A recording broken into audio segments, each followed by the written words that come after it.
Hey, 5th grade, Mr. May here. Today we are dividing 782 divided by 2. I've got my ratio table set up, and I'm going to use that to help guide me along while using that standard algorithm. Before I start working on that ratio table, I'm going to think about an estimate for this division problem. Now, when I'm looking at 782, that is really close to 800. 800 being that friendly number. So if we had 800 divided by 2, that's going to be 400. So our answer, our quotient, should be close to 400. So with that in mind, let's start making some jumps on our ratio table. Our goal, again, is to get to 782 or close, and we'll use the numbers we find on our ratio table to help us divide along the way. So if we had one group of 2, that would be 2. I'm going to start making some jumps along the way here. So let's multiply top and bottom by 10. If we multiplied 1 by 10, that would be 10, and we'd have 20 down below. If we multiplied that by 10, we'd have 100 groups, and that would be 200. If we doubled that, so multiply by 2, top and bottom, that would be 200 on top and 400 below. Let's see, what other jumps could we make along the way here on this ratio table? If we wanted to find out how many 50 groups would be, that would be 100. Half of that would be 25, and half of 100 is 50.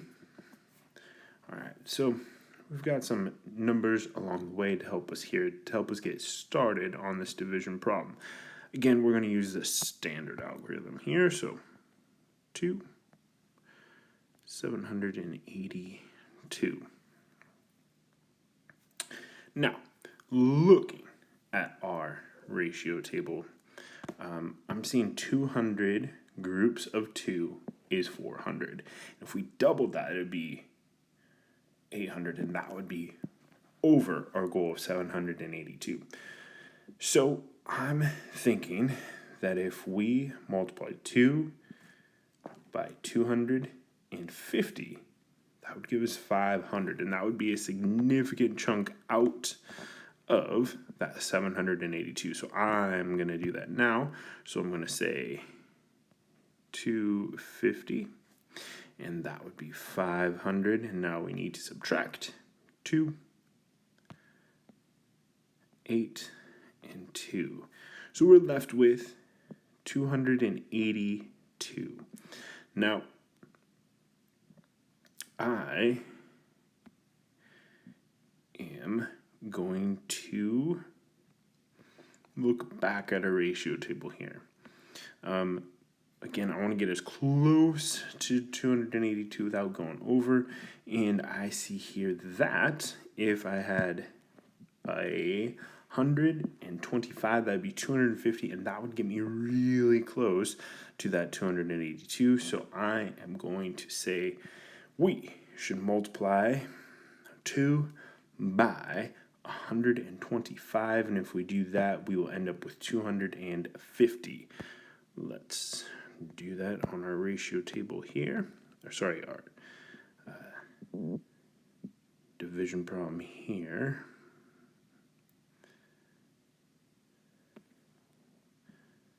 And we said we were going to multiply by 125. That'd be 250. When we subtract, we end up with 2. We end up with 32. Now,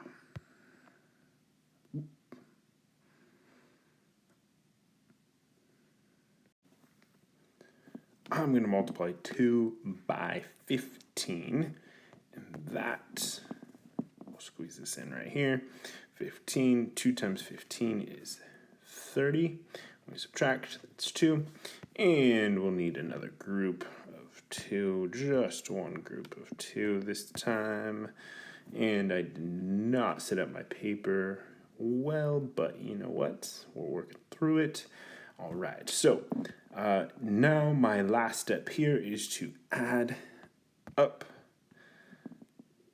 these numbers here. So 250 plus 125 would be 375, plus 15 would be 390, and we end up with 391.